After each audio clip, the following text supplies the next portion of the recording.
ওই যে বন্ধুরা সবাই কেমন আছেন? আমরাও ভালো আছি।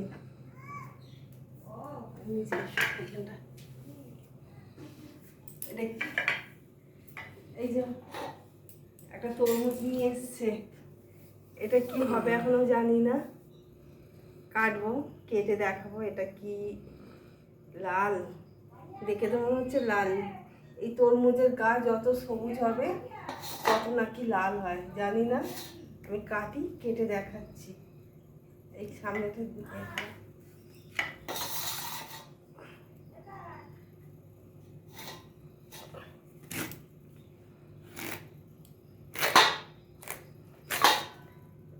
এই যে বন্ধুরা দেখুন, খুবই লাল তরমুজটা, খুবই লাল হয়েছে।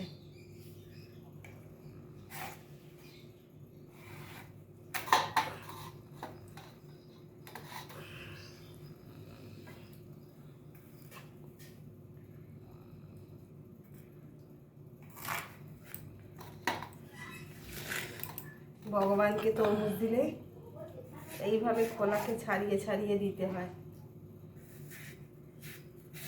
খোলা শুদ্ধ ভগবানকে দেয়া যাবে না।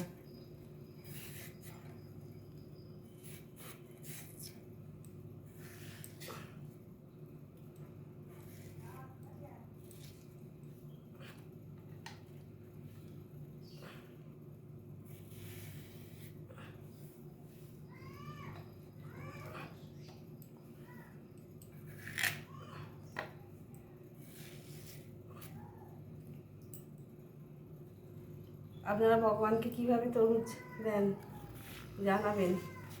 আমাদের কিন্তু এইভাবেই দেয়া হয় ভগবানকে, আর এইগুলো পুরো বাদ দেয়া হয়, এগুলো চলে না।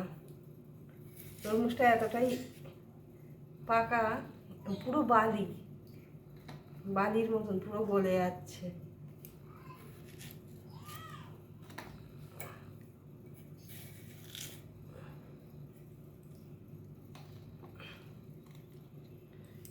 প্রত্যেক দিন বিকালবেলায় ফল দেওয়া হয়, যাও না যাও কিছু ফল দেওয়া হয়। অনেকে বলে এই তরমুজের খোলা নাকি রান্না করে খায়, আমি তো কোনোদিন শুনিনি। এখন সব ফোনের মধ্যেই দেখি, বলছে এই তরমুজের খোলা রান্না করে খায়। কোনোদিন খাইনি, জানি না কেমন খেতে। তাই ইচ্ছা আছে একদিন ট্রাই করব। কখন কোনটা ভালো হয় বোঝা মুশকিল।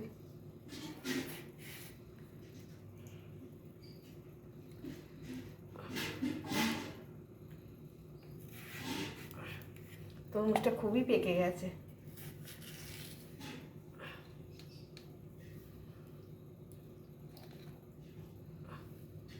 পুরোটা দেবো না, আধখানা রেখে দেবো। কালকে একাদশী আছে, কালকে এটা কাজে লেগে যাবে। এগুলো ফেলে দেবো খোলাগুলো। হ্যাঁ, এখানটা মুছতে হবে, একটু জল ভর্তি হয়ে গেছে। ধরো খোলাগুলো তুলে নিই।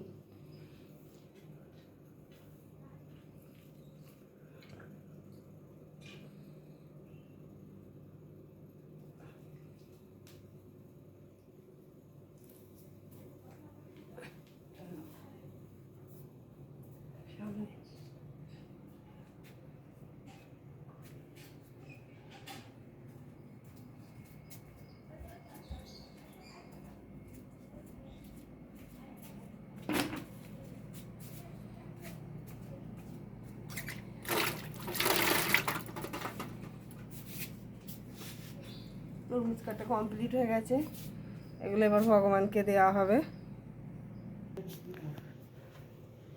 একটু ফ্রিজে ঢুকিয়ে দিই। এই যে এবারে এটা ভগবানকে, ভগবানের আসনটা এখন পাতা হলো। পর্দা টেনে দিতে হয় ভগবানকে ভোগ লাগালে, পর্দা টেনে তারপর ভোগ লাগাতে হয়। গ্লাসে করে জল দিতে হবে, আচমন করাতে হবে, অনেক কিছু নিয়ম আছে। যে তরমুজটা এখন ফ্রিজে রেখে আসি।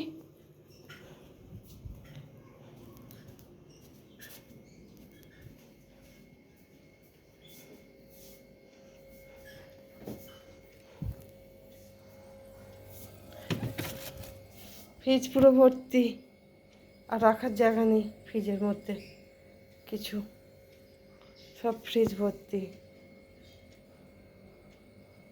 এখন এই যে মটরশুঁটিগুলো, আজকে এগুলো একটু রান্না করব। মটরশুঁটি এখন 200 টাকা কিলো, যার জন্য আমি ছাড়িয়ে রেখে দিয়েছি। আর এগুলো কালকের আঙুর, খাওয়া হয়নি। এখানে বসে বসে এই আঙুরগুলো, এগুলো প্রসাদী আঙুর পড়েছিল, এগুলো এখন খাওয়া হবে। আর ঘর অন্ধকার এখন।